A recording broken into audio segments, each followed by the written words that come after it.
Привет, друзья! Hello, my friends. вы-то знаете, You do know как how тяжело hard it gets for a скалолазам climber when severe frost storms our land. When you get sick and tired of rooms with beautiful yet artificial rocks. When in your dreams at night you feel the breath of warm breeze and soft rays of sun on your skin. When your hands feel the energy of a rock made of stone but so alive. All of a sudden you realize that if you're not going anywhere next week, your psyche tumbles down like a house of cards. The only medicine for this is to hit the road. There are not too many places on Earth where a rock lover can find everything he needs. Some places are rainy, others too expensive or hard to carve your visa to, and what is the most important, not all of them have the rocks you need and routes available. This time, the Spanish island of Tenerife has become the point where everything has come together. Although it's quite a distance from Spain proper, the Canary Islands, almost in Africa. Where else can you see a cactus and a pine side by side? In a botanic garden, maybe? Actually, we are on Tenerife, the island of eternal spring, where climbers of the world run hiding from eternal winter. Tenerife – самый большой остров Канарского архипелага. Tenerife is the largest island of the Canary archipelago. The peak of its tidal volcano is clearly visible at a distance from ships approaching the Canaries. Its highest point, El Pico del Teide, 3,718 meters high, is the highest point of both the Canaries and Spain itself.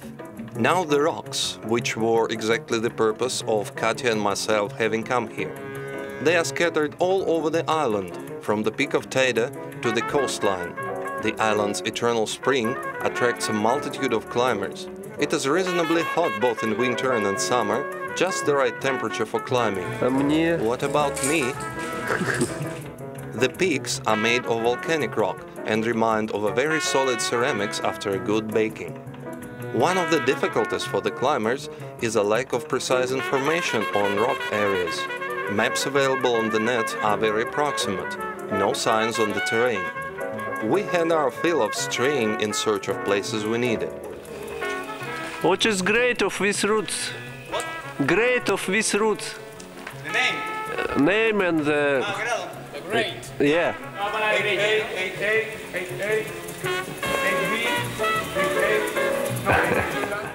It's not much of a walk wandering in the canyons. The cactus thicket turns a walk to an extreme adventure. And when you get to the right place, your climber soul goes into ecstasies. Do climb with us a little, and I believe that you, even through the screen, will feel the energy of rock and man coming one in a dance called climbing, so difficult and yet so beautiful.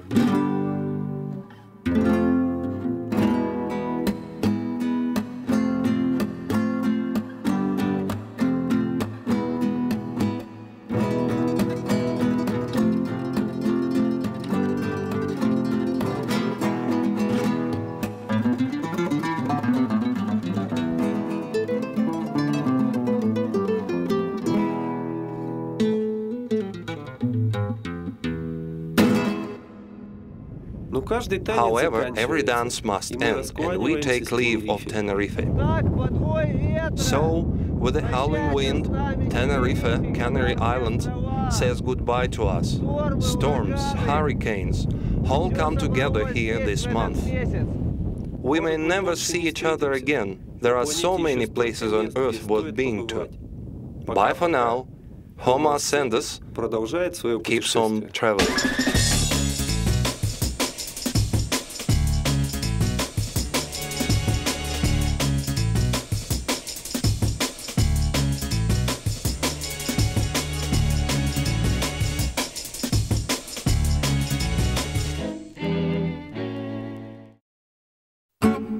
Hi there, Mom. Leaving an Italian town of Arco, we crossed another border and immersed in the atmosphere of France. The road took us to Grenoble. Philippe Decamp, editor of the most famous climber magazine, Montagne Magazine, asked us into his big and hospitable home. His den is just 10 minutes walk from the nearest cliffs of Trois Pucelles, From here, Grenoble is plain to see, while on a clear morning, although 100 kilometers away, one can see Mont Blanc quite clearly. How could one help becoming the editor of a climber magazine and the founder of the most famous climber award, the Golden Ice Axe? The Grenoble neighborhoods haven't been developed by Russian climbing elite, and that's not right. There's a plenty of rocks and routes, both short sports routes and long ones which can easily be rated as rock climbing classics. The peak of Mont Aigu, or the Mountain Needle, 2,086 meters high, is one of the beauties of the area. Its former name was the Inaccessible Peak. Indeed, this rock citadel, with a fairly spacious plateau at the top, is surrounded by vertical walls, somewhat reminding of a reduced replica of Conan Doyle's fantastic Lost World, or the real Lost World of McInnes, the Pillar of No Death. This is the highest, the most beautiful, and the most difficult part of the mountain. On photograph, the wall looks monolithic, but as you start climbing first pitches of the route, it's quite a different impression. The vertical walls are actually built of rock bricks, not fastened to one another. Therefore, climbing goes breathlessly, and scarce points of delay are simply symbolic. During the climb, I can't help recalling the history of pioneers of this peak. Imagine how people would behold a summit like this in the 15th century. All of a sudden, Charles VIII, the King of France, requests the presence of his captain, Antoine de Ville, and insists that he lays a route to the peak in the immediate future. The captain was somewhat surprised, but it never pays to argue with crowned persons. So Monsieur de Ville said a prayer, summoned his company, and proceeded to accomplish the assignment. The epoch-making preparation of the route took them almost a year. During the climb, by June 26, 1492, 2,000 meters of wooden and rope stairs were fixed. Mind you that they climbed the easiest side of the mountain. After the climb, the stairs were dismantled and the wall retained its initial virgin looks. Nowadays, many a climbing leader consider it an honor to lay a route of the walls of the Mont Aigu. We went a few more difficult pitches, crossing a number of routes and variants. As a result, by a masterly traverse and pendulum, we're in the upper part of the classical route along Pilier Nord-Est, around 9 p.m. by sunset. However, having admired the fantastic view and surrealistic shadow the summit was throwing upon the valley in the sunset, we hurried downwards, as we have only had a vague idea of the direction of descent. Part of the descent follows a vertical crevice. Hanging on the rope in the black emptiness, catching glimpses of walls 5 meters away from me, can't help thinking that speleology is not my cup of tea. Luckily, we remembered to bring along a flashlight. It was 2 a.m. when we finally joined Philip, who was wondering where we'd been, and told him of our adventures over a teacup. See you soon!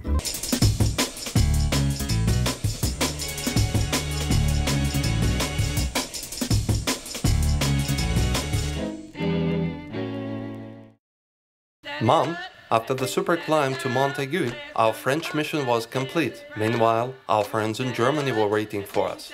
Having said goodbye to Philippe and Grenoble, we rushed towards Frankfurt. However, the heat wave that fell upon Europe forced us to change our ways and drop by Chamonix, under the slopes of Mont Blanc, to cool down our bodies at the glaciers of this heart of the Alps. We had our fill of pleasant climbs up the cool rocks and gems of Chamonix and simply took a breather in our Europe trophy. In a few days, though, we were in Germany as planned. To be more precise, in a place called the Saxonian Switzerland, about 100 kilometers out of Dresden.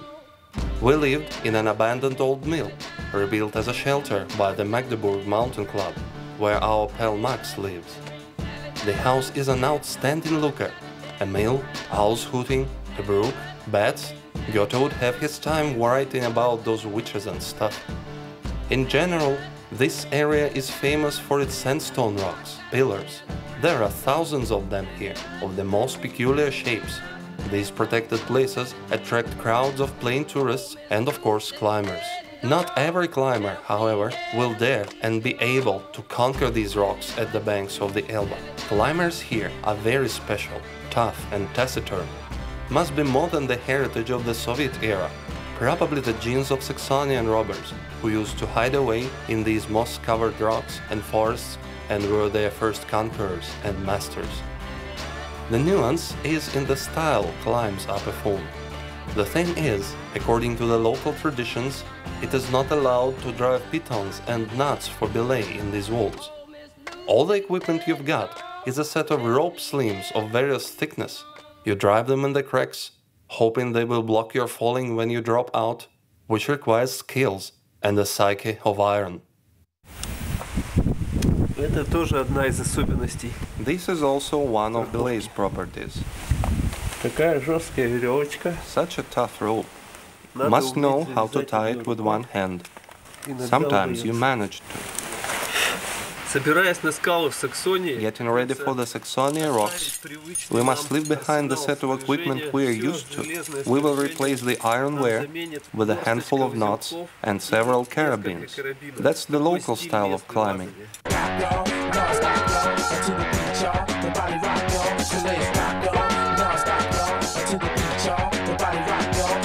We bought slims in Magdeburg. The salesman consulted us. He's a fan of Elba style.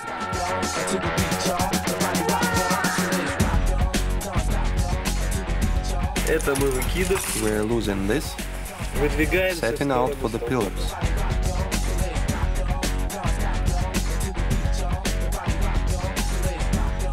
One other thing, usage of magnesia, which normally helps avoid sweating palms, is prohibited upon local rocks. Nerves, as you know, help sweating a lot. Thus, if you cannot do it the right way, better look at the others or let a local buffalo guy climb first. All of these traditions are strictly followed and stated on the plates describing the code of conduct in the reserve. To preserve the structure of the rocks from a possible destruction by steel and magnesia is more important for those who preserve these places than the actual danger for the climbers. That's the kind of extreme circumstances we were climbing in. You cross the Elbe on a ferry and the extreme is right in your hands. Never give up once you've started and kind of not used to stuff like that. Never worry, we didn't fall down. We entered several routes, none very simple, on behalf of Russia. Keep it up!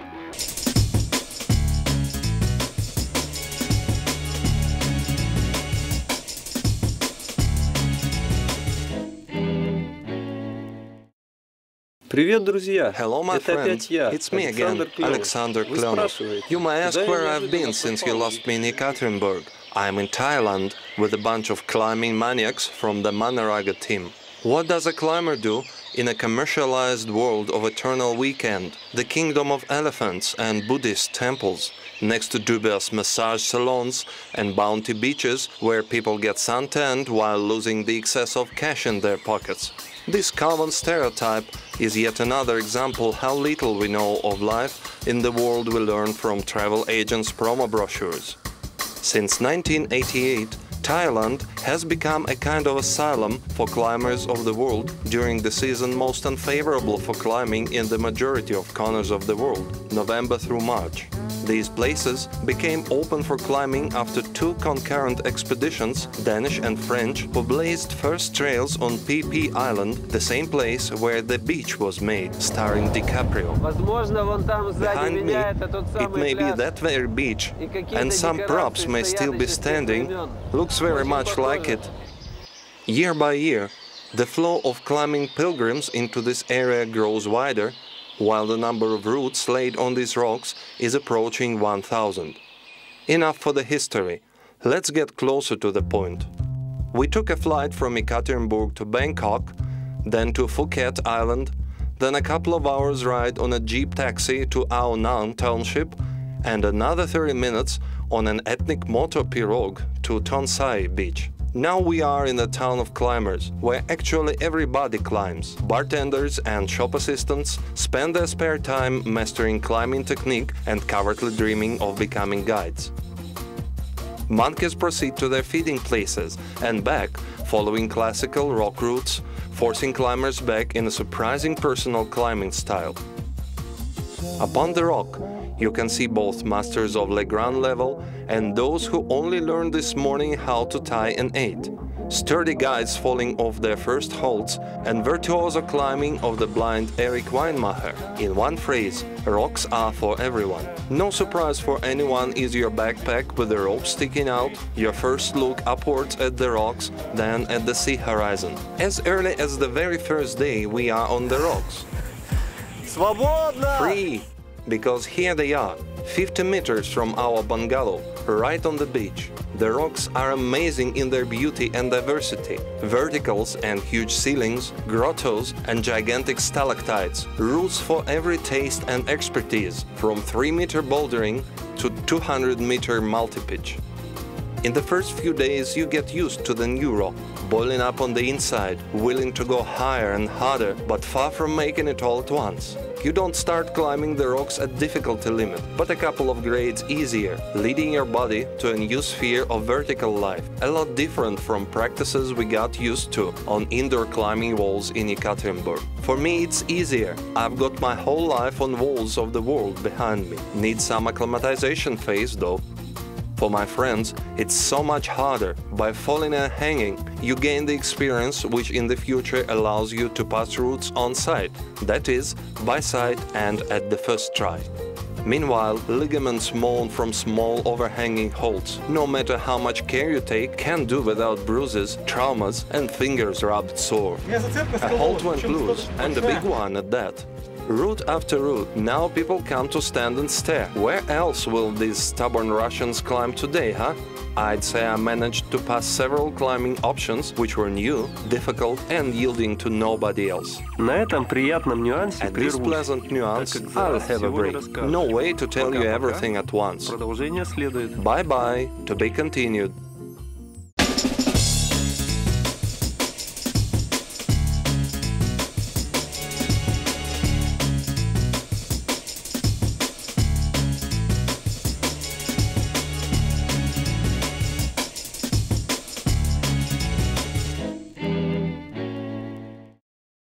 Привет, друзья! Hello, my friends. I'd also like to tell you how climbers won themselves a place on Thailand beaches packed with mattress people.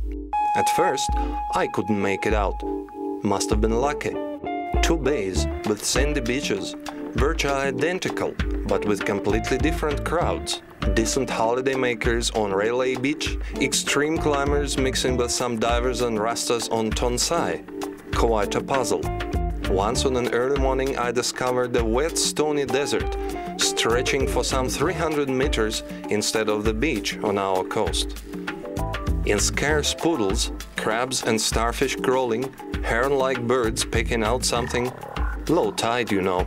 And on Railway, everything just how it was. Beach, sand, a bit longer walk to the sea than usual. What kind of sensible chaise-longue idler can stand such tyranny? For climbers, however, it's just the right thing. They spend at least half of the day hanging on the rocks anyway, enough time for the sea to return, and you're with your own people, many of which have been living here for months and years. Shamik, for example. For more than 10 years now, he spends 6 months in Canada and November through April in his favorite Tonsai. Everybody knows him. It's due to Shamik's enthusiasm that many routes were laid and re-equipped here. We brought a present that's best for him. Russian titanium hooks, which don't become rusty from the sea nearness, so he can climb with them for a few more decades. Thank you so much for helping us. This is a big, enormous thing, eh? Those are the best.